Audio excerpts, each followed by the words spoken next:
You mentioned a term that I hadn't heard before, and I'm assuming a lot of our listeners hadn't as well, and it was called an anti-budget. So can you go over what that is? Yeah, I kind of made that up. So anyways, Yeah. there's that. Because budgets actually fail for 79% of people.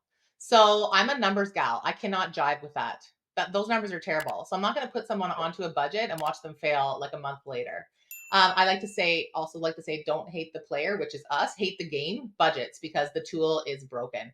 And so what I created, what I use, my partner April and I, we created this. But essentially, what I use with my anti-budget is we flip the script on how we allocate our money.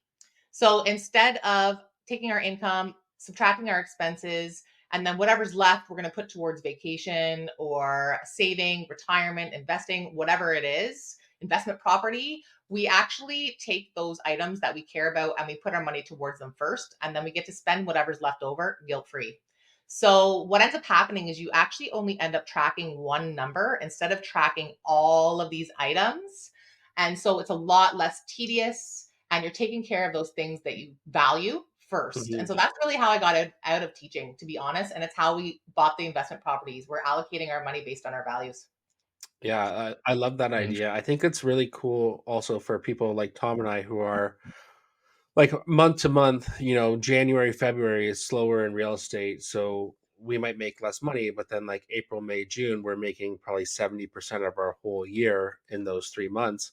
And so you have these like massive times where a traditional budget doesn't really make sense. And I'm sure a lot of business owners, it's the same thing, where it's seasonal in nature or bursts and then downturns.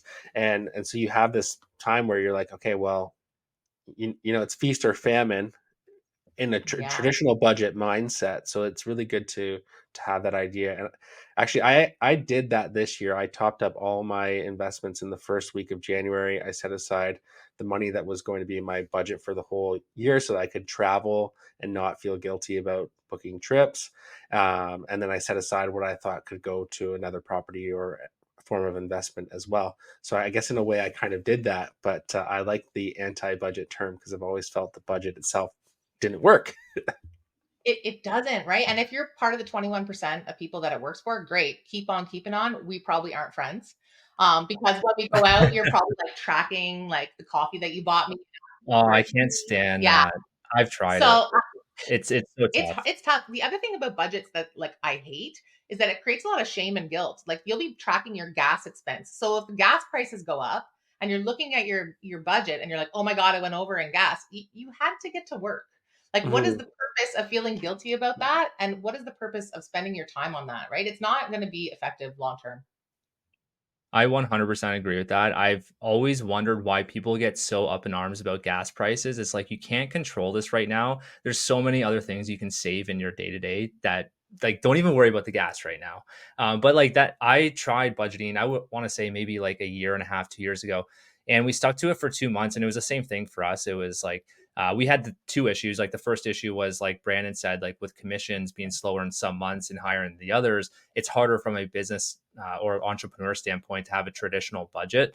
And then the second thing was it was hard to keep on with it because of you're calculating everything, you're looking at every single expense, and it creates this extra stress and it veers you away from wanting to stick to it. So I agree with that, and it makes sense once you explain it that way. The anti-budget, I think, yeah, I think that's awesome. Yeah, and I think the other thing too is like it causes stress in your partnership as well. Like if I'm like, hey, why did you drive to work? And it was an extra Yeah, $10 in gas. He's like, pardon me, like I had to go to work. Yeah.